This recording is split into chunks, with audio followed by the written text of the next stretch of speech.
Hello D&D fans, and welcome back to Nerd Doc. Dungeons & Dragons: Honor Among Thieves has finally released in theaters, and it's actually not terrible. This video covers the quick post-credit scene in case you left the theater early, as well as some main plot points and the ending of the film. That means there will be spoilers for Honor Among Thieves in this video. This is your spoiler warning. The movie is still in theaters, and we can only use footage from trailers, so please bear with us there. The basic premise of the movie is that Edgin Darvis, the bard, needs to find a magical item in order to obtain a magical tablet that's locked away in a vault that will allow him to bring his wife back to life and win back his daughter's affection.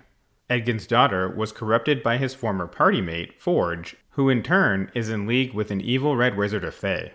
The item Edgin needs is a magical tablet that allows him to resurrect one person and one person only.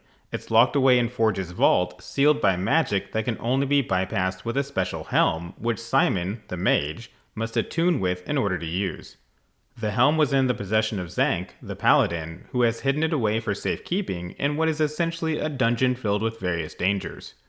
Meanwhile, Safina, the red wizard, has convinced Forge, who happens to rule over the land, to start up gladiatorial games once again. They were abolished long ago due to how violent they were. The deception here is that Safina actually wants to resurrect Dralis, a very powerful and evil red wizard of Thay. To do so, she needs a large group of people in a confined area so that she can sacrifice them using the magic of this horn relic. The movie ends with the heroes discovering that Forge is actually stealing money from the rich lords who bet on the gladiatorial games, then moving it from the vault to a hidden area under the Colosseum so it can be easily loaded onto his personal ship that he'll use to flee the country. So while Simon is able to overcome his lack of self-confidence and attune with the magical helm, it actually doesn't matter because the vault is already empty. The heroes are captured by Safina and placed into the gladiatorial games where they must traverse a maze to avoid being caught and killed by a displacer beast. Simon and Doric are equipped with anti-magic bracelets that prevent them from using any magic so they can't easily escape.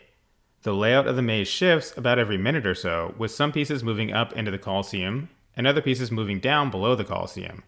And at the end of the maze is a cage that will keep adventurers safe. However, the heroes figure out that waiting in the cage just resets the maze, and they'd have to run it over and over again until essentially no one is left alive.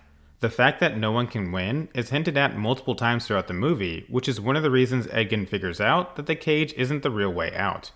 There's a gelatinous cube within the maze that kills one random adventurer and almost kills Doric, the shapeshifting druid of the party, but in a lucky turn, it actually removes her anti-magic bracelet at the same time.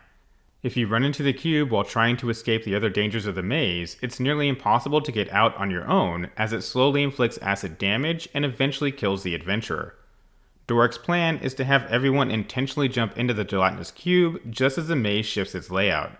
Once this happens, Doric shapeshifts into a snake, which allows her to move around and escape the cube.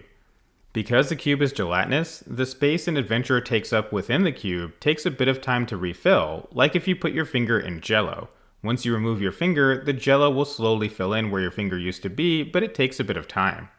Changing into a much smaller snake, Doric is able to escape the gelatinous cube, then shift back into her humanoid form and pull the others out. At the same time, the shifting of the maze has placed them under the maze, right where they need to be to access the treasure and Forge's escape ship. Edgin now has the resurrection tablet, and all is well. However, as they're leaving, Safina begins her incantation to kill everyone in the Colosseum, so the heroes turn back and use the treasure to lure the people out of the Colosseum before they get sacrificed. The party engages Safina in combat, with Simon's newly realized magic abilities allowing them to fight head-to-head with the evil red wizard. They end up placing an anti-magic bracelet on Safina as Doric proceeds to beat her to a pulp, although not before Safina inflicts a mortal wound on Holga. It's at this point that Edgin realizes it's actually been Holga who has been like a mother to his daughter.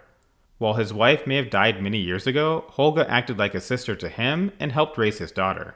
Because of this, he uses the tablet to bring Holga back to life instead of his wife like originally planned. If you really think about it, because of how the tablet works, it would have resurrected Edgin's wife where she was at the time, which likely would have been a grave 6 feet under or a tomb of some sort. Even if they dug her up first, her body would probably be decayed and all of that. So even going beyond what was best for his daughter in the moment, it was probably best overall. The tablet does heal wounds, but it may not be able to reverse necrotic decay. This is actually somewhat related to the post-credit scene. While trying to find the location of the magical helm, they went to the gravesite where a massive battle took place over the helm itself. It's a battle known to Holga's people, and that knowledge has been passed down to her. Simon has an amulet that allows him to revive a dead person one time to ask them 5 questions before they return to being dead. They use Simon's tablet to query a number of the barbarians who died in the battle in order to find out what happened to the magical helm. The last corpse they ask, they get the answer they need with only 3 questions, but they lost count of how many questions they had asked and thought they had already asked 4 questions. As they're walking away, they want to ensure the corpse isn't just left alive, trapped at the gravesite, unable to move because they're basically just a pile of bones with no muscles or tendons remaining, and the magic only allows them to speak. So they ask the fallen warrior what they think is the 5th question, when in reality, it was only question number 4, so the corpse remains alive. The post-credit scene just comes back to the reanimated corpse, who simply asks if someone can please ask him another question. This is so that he can essentially rest in peace. So what did you think of Dungeons & Dragons Honor Among Thieves? Did you want more of a Jumanji approach, or were you happy with how the movie was handled? Would you like to see more of these heroes?